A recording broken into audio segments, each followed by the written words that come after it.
Professor Dame Parveen Kumar, many congratulations there on receiving an honorary doctorate from the University of Warwick. How does it feel? Oh, brilliant, brilliant.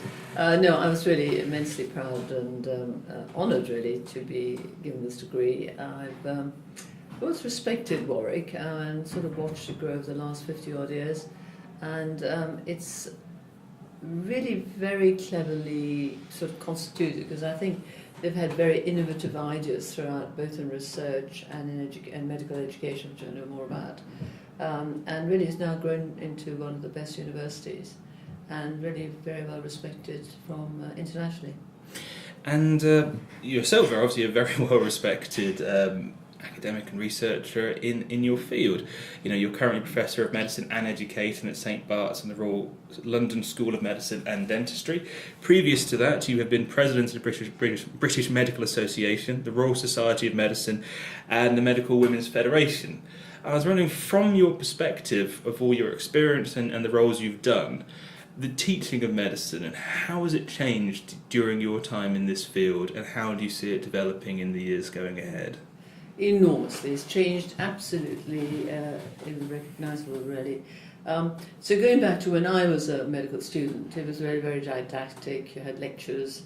You had very little support from the teachers. You were rather treated, as you were students and I'm a consultant, and it wasn't very friendly. I have to say now it's totally changed, where now we have the student as the main person who's in charge. They tell us what they want to learn, where they want to learn, how they want to learn. Most of our lectures now are interactive, so there's plenty of opportunity for students, if they don't understand, ask a question and then take that through to whichever way they wanted to go through. The lectures, we do some lectures. There was a stage where we stopped doing lectures and all was problem-based learning and self-directed learning, and then gradually our medical schools come back to some didactic lectures, but they're usually then based on, say, a problem-based learning scenario, so the students get it and then they can discuss it with their peers, in the PBL tutorials. So it's totally different from a focus where the teacher took the lead to now the student really being the most important person. So it's a didactic change.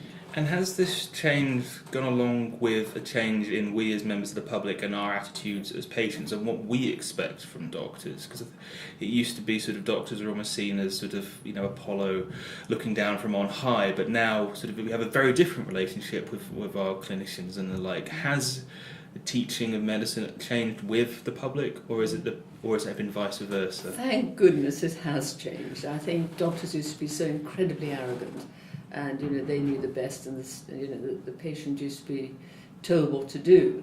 Now we have a much more dialogue with the patients, and want to know what their wishes are. But also we explain to them, what we're doing, and what was maybe the differences in treatment that they could perhaps approach, and then discuss with them what they would like. And I think similarly, because of that, I think in terms of educating the students, we do a lot of clinical skills and communication skills. So we teach them how to, for example, when they meet their first patient, what should you do, how should you do it? And it's, to my mind, wonderful just to see the students interacting with each other. And they also comment on each other in the nicest possible way. I'm always astounded how well they do it. And then we have patients who come and teach us. So the patient will say, I think you did that well, perhaps you could have done something slightly differently, maybe you could have stood up when I came in, or, simple manners, but much more of a, you and I on the same level rather than I telling you what to do. And this has led to more effective practitioners in your view? It's certainly led to less complaints, which is lovely, because I think we, before was, as I said, rather didactic and you were told what to do. But now the communication with the patient, and also we're all human beings. We'd like to be treated as a human being. And I think the patients will appreciate it. And also, I think one of the important things is over the years, we never ever had patients on committees. And now every committee I chair or every committee I'm on, we always insist there's a patient there. Because I think the patient and the public brings a totally different perspective as to how we should do things, and for the better. And not only have we seen a change in that interpersonal relationship between clinicians and GPs with patients, we've seen changes in how medicine is taught in the areas which we're focused on. In your career, you were the first. You instigated the first MSc course in gastroenterology in the UK. How are we seeing now new areas of medicine emerging in the same way as you do with gastroenterology, where people are pushing sort of these are the areas we need to be focusing more on? These are areas, emerging areas of research, so to speak. Yeah. I think you said two things there. The first thing I think, probably I think the best thing I've ever done is write the textbook, and co-founded it with Dr. Clark. And the idea there was that medicine ought to be approachable, it ought to be fun, we ought to have pictures and algorithms and tables and make it easy to learn.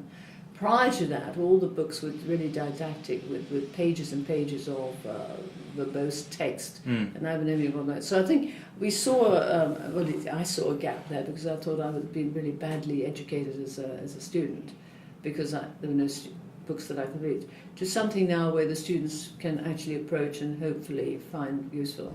So that was one thing, and I always think with life, if I'm asked to do a job, I always say, well, okay, how could I make it different?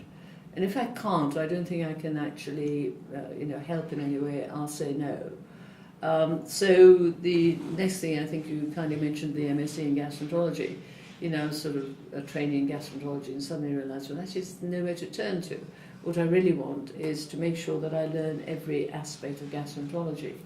So I thought, well, okay, let's design an MSc, and the way I did it was really, we had 3 terms of it. So the first term was very much about basic sciences, because I think basic sciences are so important to what we do in medicine later on, in terms of treatment, in terms of how we manage and that sort of thing. So the first one was managed on genetics, basic sciences, statistics, and so on.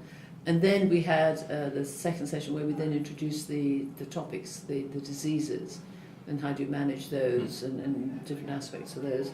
And then the last bit was really, I wanted them to get an idea of what research was like. So we had a research project, which would either be in the lab or it could be outside the lab. But so they got their hands on the bench with the test tubes and so on, so they knew what research was about. And I think we need to somehow generate that interest and kindle that sort of spirit of that you must always have an inquiring mind. And if you have an inquiring mind, you really then find a little topic which you can then work down to the core. And thinking about today, we've got a new a new generation of doctors and clinicians and so on and so forth emerging, and you've given some advice so far. What else would you want to say to them? If you could, if one of them was here now and sort of able to give them your advice from your very, very extensive experience and the levels at which you've worked, what would you want to impart to them? What would you want them to understand as they step forward in their new career? I think the first thing I would say, don't ever lose your enthusiasm. If you've got enthusiasm, you can take yourself through, and life is stressful. And I think the sort of things I would say to them, first of all, always be true to yourself. So that really means implicit honesty and integrity, which one of the tenets of being a doctor anyway. After that, follow your heart. So if you're really interested in something, or really want to do something, nothing is insurmountable, just follow it. And go and ask for advice. And the other thing, I'm also president of the Royal Medical Benevolent Fund, and I had never realised that doctors were living in abject poverty. And this is because the stress, the anxiety has really driven them to possibly drugs or, alcohol, and they've lost their family and they end up in dire straits. So please look after your health, look out for your colleagues. If somebody is not performing well, it's not because they're stupid, it's probably because of their life balance, and they have family problems, financial problems, or they're just stressed. And life is stressful, but medicine is even more stressful. Professor Dame Parveen Kumar, thank you so much for your time today. Many congratulations again on receiving your Thank you very award. much indeed. It's a great honour to be here. Thank you.